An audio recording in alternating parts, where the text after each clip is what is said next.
بس اب میں جاؤں؟ دیر ہو رہی ہے۔ نہیں۔ اچھا گیٹ کھول دیتی ہوں۔ کیوں؟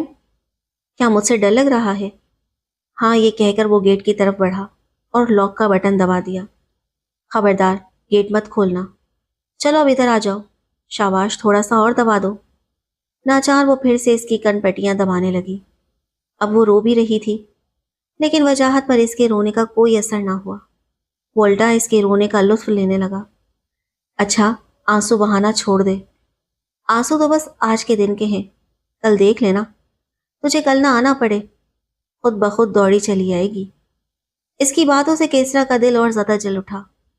وہ دل ہی دل میں سے بددعائیں دینے لگی۔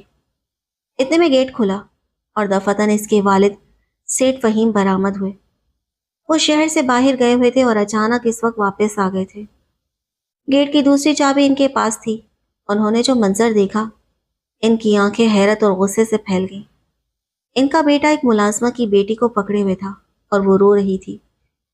باپ کو سامنے دیکھ کر وجاہت پر جیسے آسمان گر پڑا۔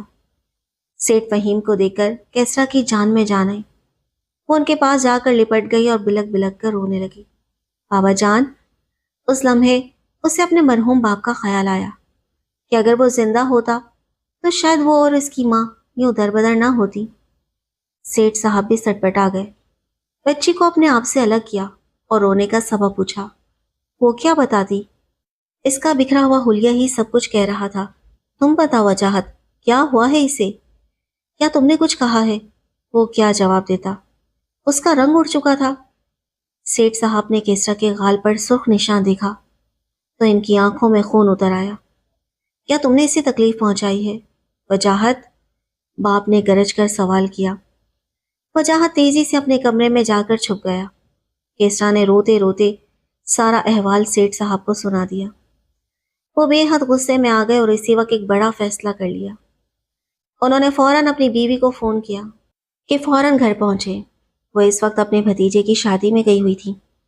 پریشانی میں انہوں نے ڈرائیور سے کہا کار تیز چلا، خدا جانے کی آفت آن پڑی ہے جو مجھے شادی کے گھر سے بلایا گیا ہے۔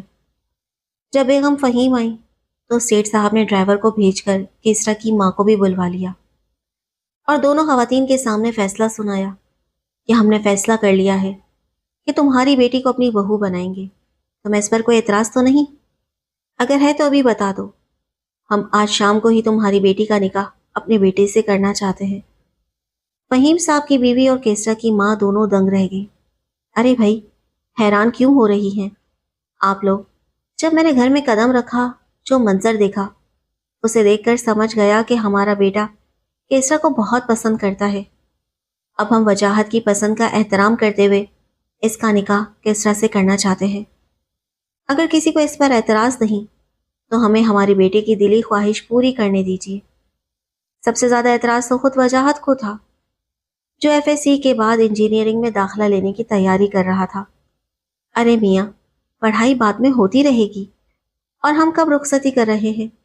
رخصتی تو 2 سال بعد ہوگی، نکاح بھی ہوگا۔ حتیٰ کہ ان کی بیوی اور بیٹے کو بھی نہیں، وہ پیسے والے تھے، ان کا روب و دبدبہ بھی کچھ کم نہ تھا۔ کیسرا کی ماں خاموش رہی، صرف اتنا کہا کہ سیٹھ جی، فیصلہ تو آپ نے کیا ہے، اس کا نبھا بھی آپ ہی کو کرنا ہوگا۔ یہ میری بیٹی کی زندگی کا سوال ہے، تم فکر نہ کرو زکیہ بہن، آج سے میں اس بچی کا سرپرست ہوں۔ کیسرا کا بال بھی بیگانہ ہوگا، بس تم ہاں کہہ دو، اور کیسرا سے بھی ہاں سننا چاہتا ہوں۔ اس کی مجال تھی کہ ہاں نہ کہے۔ زکیہ خالہ کی تو لاٹری نکل آئی تھی، اور کیسرا کے خواب ایک اونچے گھرانے سے وابستہ ہو گئے۔ البتہ وہ اور اس کی والدہ مہر بلب تھیں۔ اسی عالم میں بازار سے نکاح کے لیے لڑکی کا جوڑا اور لڑکے کے لیے شیروانی خریدی گئی۔ رات 8 بجے مولوی صاحب نکاح پڑھانے تشریف لیے۔ کیسرا کو سیٹھ صاحب کے گھر ہی نکاح کا جوڑا پہنا دیا گیا، ہلکا پھلکا میک اپ کر دیا گیا، اور سیٹھ فہیم نے زیورات کا ایک سیٹ بھی دے دیا کہ بچی کو پہنا دو۔ تمام کام اللہ کی مرضی سے جھٹپٹ ہو گئے۔ بعد نکاح 2-4 قریبی لوگوں کی موجودگی میں کھانا ٹیبل پر سجا دیا گیا۔ مٹھائی کا ایک ایک ڈبہ مہمانوں کی نظر کیا گیا۔ وہ کھانا تناول فرما کر چلے گئے تو سیٹھ صاحب کیسرا اور اس کی والدہ کو اپنی گاڑی میں بٹھا کر ان کے گھر چھوڑنے آئے۔